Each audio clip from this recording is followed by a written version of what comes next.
This is interesting, guys, because the Fed said it was withdrawing supervisory letters that said that banks should seek advance approval from authorities before engaging in crypto asset and stablecoin activities. In addition, the Fed, the FDIC, and the Office of the Controllers of the Currency pulled back statements from 2023 that urged banks to be careful when it comes to crypto-related risks. During the 2024 campaign for the White House, President Trump promised crypto investors that he would have their backs if he was reelected. In a statement announcing the latest changes, the Fed said that regulators would look into whether new guidance to support crypto asset innovation was appropriate. But it means effectively that I think a lot of those letters had scared the banking system sort of out of getting meaningfully involved in crypto. And now they're saying,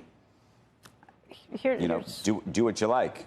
Here's the question. I mean, because it's the Fed doing that, it's not like an executive order where it's going to get whipsawed if another administration comes in 4 years, I would assume. But again, the politicization of it probably has some banks a little concerned about whether the winds would change again at some point. I guess maybe it's better because it's coming from the Fed. Well, I think part of it's coming from the Fed, and it sounded like part of it was coming from the administration. That's what I don't understand. This was part of the campaign promises to do these things. Again, businesses just don't like getting whipsawed by changes in administrations that lead to huge changes in policy. I don't know if this means that all of a sudden you're going to go to your local Chase on the corner and be taking Bitcoin.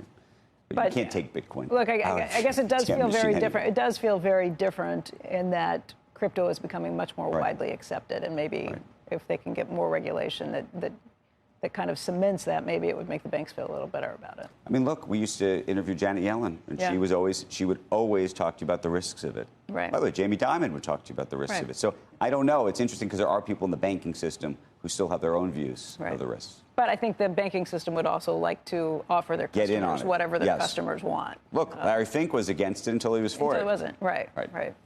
All right, when we come back, a deep dive into the financials. They've been in focus in the last few weeks with the wild swings in interest rates. We'll talk about that next.